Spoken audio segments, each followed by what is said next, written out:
I've been practicing glaucoma for over 2 decades now. Currently, I'm at the Virginia Eye Consultants in Norfolk, Virginia. I'm also an assistant professor of ophthalmology at the Eastern Virginia Medical School, also in Norfolk, Virginia. My treatment paradigm for glaucoma has actually been changing over the last decade. I've been a very early adopter of microinvasive glaucoma surgery, or MIGS, and because of that, a lot has changed in terms of options that I have for my patients. I initially started in 2009 with a goniotomy procedure called trabectome, and as each new procedure came out, I began to adopt them, understanding the value of the multiple mechanisms of action. I believe just like in glaucoma, we have different medications with different mechanisms of action, and they can be used singly or in conjunction, and they can have a synergistic effect. I found that also with various MIGS procedures. And so I find a lot of value in being able to have multiple different options to treat the different glaucoma patients that I serve.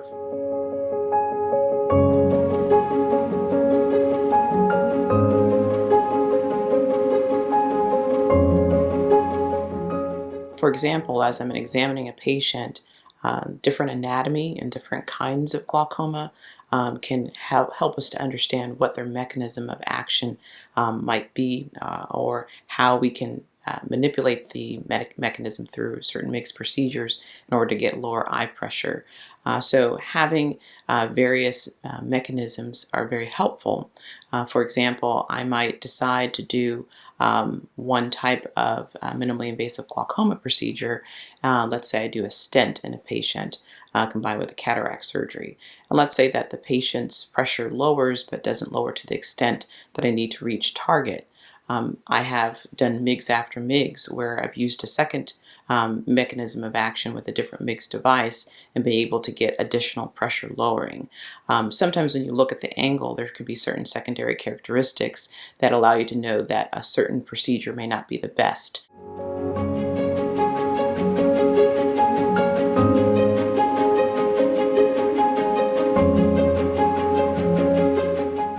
One of the things I really like about the iTrack is its versatility, and the way that it can have an effect on multiple areas of the outflow system and work in a very synergistic way.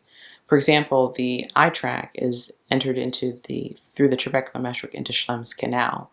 And as I began to understand how the iTrack worked and some of the mechanisms of the outflow system, understanding that in Schlemm's canal there could be areas of adhesions or herniations that block the ostia and also cause issues relating to outflow, as well as understanding that the outflow system has a proximal area as well as a distal area through those outflow channels. And as the iTrack can pass through the Schlemm's canal, it can do so in a 360-degree pathway. And as it's doing that, as it releases viscoelastic, that viscoelastic actually exudes out through the trabecular meshwork to flush it, as well as exudes out through the outflow system through the distal collector channels, helping to stretch those and to open those, flush those, as well as create openings through the Schlemm's canal to release adhesions, those herniations, and also to dilate the Schlemm's canal for better outflow. So there's multiple different mechanisms of what's happening with the iTrack that really make it a very valuable procedure to try to help increase that outflow for the patient's lower eye pressure.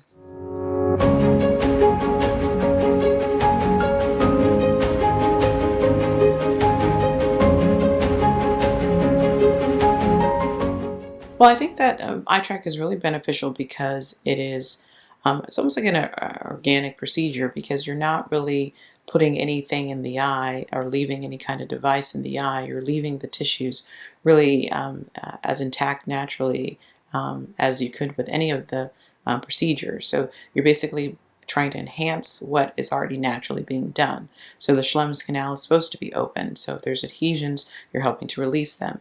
The outflow system, the distal channels, or the ostia are supposed to be open, and they're supposed to be releasing that fluid. So you're just basically flushing it out if there's a clog there or adhesions there. The trabecular meshwork is a filter, and so being able to have the pressurization to help that viscoelastic exude through the trabecular meshwork and actually kind of flush that out. So in all these different systems, you're able to create a flushing and a creation of what's supposed to be natural for the outflow system. And so when you look at the eye on gonioscopy after this procedure, you wouldn't even realize that anything was done to the eye because the anatomical structures are intact. And this allows for versatility in the future for any additional MIGS procedures that might need to be done.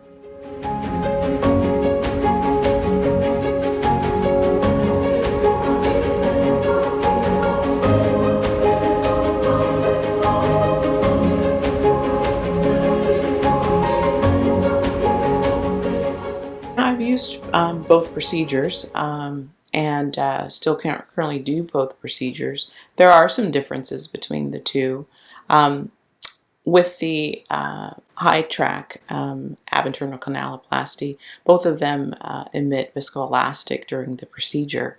With the iTrack, it's more of a pressurized release of this viscoelastic, and there's a bit more. I believe it's about 100 microliters of viscoelastic that's released over the 360 degrees. Whereas with the OMNI, it's released, but it's about 10 or 11 microliters that's released, and it's not released in a pressurized state. And one of the things I do like about the iTrack is that with that release of viscoelastic, it has an illuminated tip, so you actually see where you are within Schlemm's canal, and you can actually see as the viscoelastic is being released, the blanching of the outflow channels of the episcleral vessels. Then you can actually see what's happening in terms of that flushing. And that's really a positive sign when we're able to see that we're physically making an impact on that outflow system.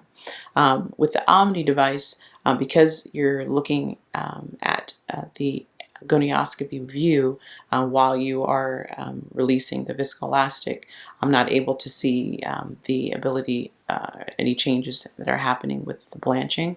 The two devices, they provide canaloplasty.